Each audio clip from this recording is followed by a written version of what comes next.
that I felt in game 1. Yeah. Where it felt like TNC had this chance to make that comeback play. This one, it just felt like, I don't know, that Storm Spirit was such a good pick. They got off to a very good start, and the Razor didn't get like any sort of domination happening for him up against the Omni Knight. It seemed like the way the lanes were set up with the supports just worked out way too well for EG. And Raven was almost a complete non-factor this game. Yeah, unfortunately, he just did not have a fun time whatsoever. Laning phase mid-game.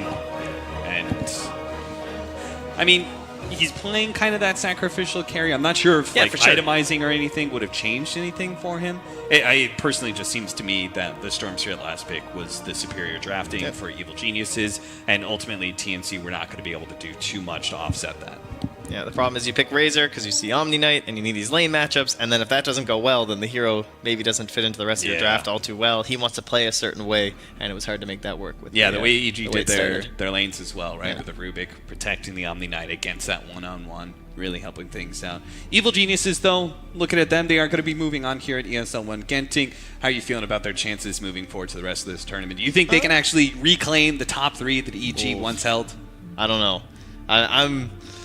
I'm being turned more and more in their favor, I think. I'm starting to like more of these plays. I like the way that Fear's evolving. I feel like he's the person that's changing the most throughout all of this, where he's slowly progressing through these heroes. As long as they can get him those more like aggressive and involved heroes like that Viper and that Terrorblade today, I like their chances. All right, but it's still uphill. Yes. Optimistic that EG can make that lower bracket run through into the playoffs, see what they can do there. We're going to head back to the panel now, see if they can break down Evil Geniuses' win in this series 2-0 against TNC. Thanks very much. Yes, Trent the Cap for the commentators for our first series of the day. 2 more series to come, of course. We'll break things down in game number 2. The curse is well and truly broken, though. A good draft and a good win for Evil Geniuses. They need 1 more victory in a best of 3 to make it to the quarterfinals in the playoffs. We'll also answer that question as well with our 2 members on the panel. Nahaz and Gods are back with us. What can you say about that? I mean, Sumail who, right? Arteezy Storm Spirit. I will hold my hand up and go, okay, I was wrong, and that's fine, and he was all right. Artur is a very good Storm Spirit, of course, overshadowed by his teammate, but I don't think that they needed necessarily even superb Storm Spirit play in this game. They had the better draft, executed early on in the lanes, as the casters already mentioned, offsetting the potential laning disadvantage from the Omni Knight. So it was just solid from start to finish, really. Yeah, like 5 minutes in, I looked at the CS, and Razor was like 8 CS, and the laner he was against had like 20 CS, and I was just like, well, isn't that the opposite of what's meant to happen? You pick this Razor because he dominates the lane, wins the CS battle, and EG just had a kind of 2v1 matchup. Rubik was securing that lane, so this Raven Razor just felt very out of place when you're not giving him a good lane. Yeah. Tough game for TNC. Tough series for them as well, really. Really not the best tournament for Raven as well as Sam H in particular. Definitely, I mentioned in one of the previous TNC series how Raven is usually in patch by patch like top 5 among carries for his numbers over really the past 2 seasons. Just the way the carry role has evolved in this patch, carries are going to be a lot of time less flashy. They're more hitting buildings than hitting enemy heroes. I mean, Fear, I believe he finished this game without a kill. He was 0-5-5, but still it felt like they got value out of that Terrorblade. Going for the Milk Award. Hey, you know what? But I don't think you're going to see Fear ever get to 20 deaths in the game. Sorry, Jacob. But I feel like they're getting more and more out of Fear with less resources given.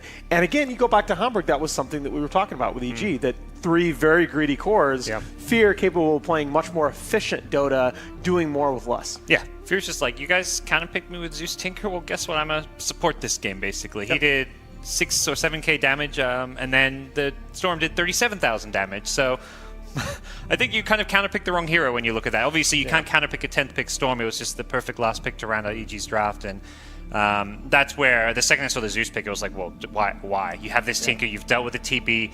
Round out your draft. Make it more balanced. Don't go all into counter one hero that EG just then put on the side. I mean, it ended up being a 5 Zeus as well, which we were sort of discussing a little bit, and we thought it probably would have been a 3. Do you think it was a 3 and then it changed because of the way that the draft played out, or was it just a mistake? Yeah. Theben may be on something where he thinks this 5-position Zeus is actually really good and viable. Maybe he's worked in pubs, scrims, who knows, but everything I know about Dota told me Zeus should not be played as a 5.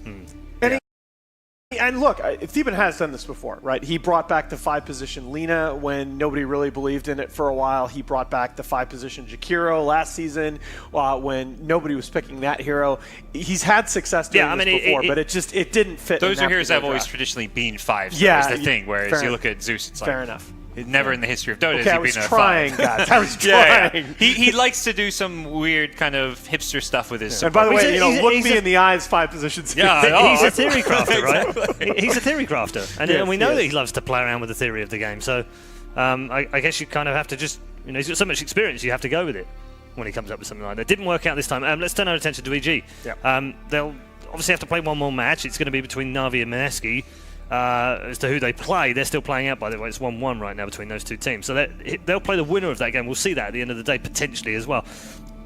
Have they done enough to convince you that they can make it out of this group in third place against either of those two teams? I think so. I think this group, as much as I talked about how it feels like it's got a lot of depth going down, I don't feel like the third place team is going to be as strong or stable as the third place from the other group. The other group had Fnatic, Vici, and VGJ fighting for that third slot. I'm like, well, that's a scary race. This one, it feels like Na'Vi, Mineski, EG, TNC. Fairly even? None of these teams, and fairly even, and none of them are in great form. Like, it's kind of like whichever team is just going to show up is going to get that third slot, whereas the other group, it's like all 3 of those teams have shown up to play and kind of in really good form. So it's kind of a weird difference between the two groups. Okay, let's bring up a graphic right now for you and show you the bracket as it stands in this particular group. As we said earlier on, Team Liquid and Newbee are already through.